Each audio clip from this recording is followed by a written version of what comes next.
Iran US രണ്ടാം ഘട്ട ആണവ നിരായുധീകരണ ചർച്ച ശനിയാഴ്ച റോമിൽ നടക്കും.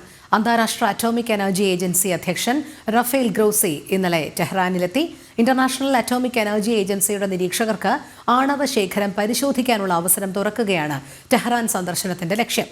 റോമിൽ നടക്കുന്ന ചർച്ചകളുടെ മധ്യസ്ഥതയും ഒമാന് തന്നെ ആയിരിക്കും. ഐസൻ ജോസ് ചേരുന്നു. ഐസൻ, കൂടുതൽ വിവരങ്ങൾ.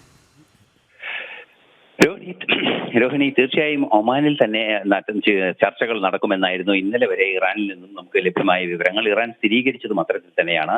എന്നാൽ ചില സാങ്കേതിക വിഷയങ്ങളുടെ അടിസ്ഥാനത്തിൽ ഇന്ന് ചർച്ചകൾ ശനിയാഴ്ച നടക്കുക റോമിലായിരിക്കും. പക്ഷേ ഒമാൻ തന്നെയായിരിക്കും മധ്യസ്ഥം വഹിക്കുക എന്നാണ് വളരെ കൃത്യമായി ഇറാനിൽ നിന്നും അറിയിക്കുകയും ചെയ്യുന്നത്. നിലവിലെ സാഹചര്യത്തിൽ ഏറെ കൃത്യതയാർന്നൊരു നീക്കം നടക്കുന്നു അമേരിക്കയുടെ ഭാഗത്തു നിന്ന് എന്നാണ് മനസ്സിലാക്കാൻ സാധിക്കുന്നത്. ഒമാൻ സുൽത്താനുമായി ട്രംപ് ഫോണിൽ സംസാരിച്ചു എന്ന വിവരങ്ങൾ പുറത്തു വരുന്നുണ്ട് എങ്കിൽ കൂടി ആ വിവരങ്ങൾ എന്ത് രീതിയിലുള്ള സംഭാഷണമാണ് നടന്നത് എന്നത് സംബന്ധിച്ച ഒരു സ്ഥിരീകരണം ഇതുവരെ എത്തിയിട്ടില്ല. റോമിലായിരിക്കും ചർച്ച നടക്കുക എന്ന കാര്യത്തിലും ഔദ്യോഗികമായ ഒരു സ്ഥിരീകരണം അമേരിക്കയുടെ ഭാഗത്തു നിന്ന് ഉണ്ടായിട്ടില്ല എന്നതും മറ്റൊരു വസ്തുതയാണ്. എന്നാൽ അമേരിക്ക ഇറാൻ ചർച്ചകൾ റോമിൽ നടക്കും എന്ന ഒരു വിശ്വസനീയമായ ഒരു സൂചന തന്നെ ഇപ്പോൾ പുറത്തു വന്നു കഴിഞ്ഞിരിക്കുന്നു എന്നതാണ് യാഥാർത്ഥ്യം.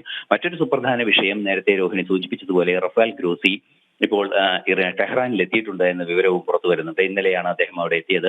ഇറാന്റെ ആണവ ശേഖരത്തിന്റെ ആ ഒരു ശേഷി പരിശോധിക്കുന്നതിനും ഇന്റർനാഷണൽ ആറ്റോമിക് എനർജി ഏജൻസിയുടെ അധ്യക്ഷൻ കൂടിയായ അദ്ദേഹം അവിടെ എത്തിയത് സ്വാഭാവികമായും ഇറാന്റെ ആണവ ശേഷി പരിശോധനാ വിധേയമാക്കുന്നതിനാണ്. നേരത്തെ തന്നെ, അതായത് 20 വർഷമായി നിലനിൽക്കുന്ന ഈ സംഘർഷത്തിൽ ഇടയ്ക്കിടെ ഉണ്ടാകുന്ന ഒരു പ്രശ്നമാണ് ഇറാന്റെ ആണവ ശേഖരം നിരീക്ഷിക്കുന്നതിന് ഐക്യരാഷ്ട്രസഭയുടെയോ അല്ലെങ്കിൽ മീഡിയേറ്ററെയോ ഏർപ്പെടുത്തുക, ആണവായുധങ്ങളുടെ ശേഖരം കൃത്യമായി പരിശോധിക്കുക എന്ന ഒരു സാധ്യത തന്നെയാണ് അതിൽ നിന്നും ലക്ഷ്യം വെക്കുന്നത്. എന്നാൽ അത്തരത്തിലൊരു നീക്കത്തിന് പലതവണ ഇറാന്റെ ഭാഗത്തു നിന്ന് എതിർപ്പുണ്ടാവുകയും, എന്നാൽ ഇത്തവണ ടെഹ്റാനിൽ അദ്ദേഹം എത്തിയെന്ന് പറയുമ്പോൾ ഒരു പക്ഷേ അത് പരിശോധിക്കുന്നതിനുള്ള ഒരു അവസരം ലഭ്യമാക്കാനുള്ള സാധ്യതയും തുറന്നു കിട്ടുന്നുണ്ട് എന്ന ഒരു യാഥാർത്ഥ്യം കൂടിയുണ്ട്.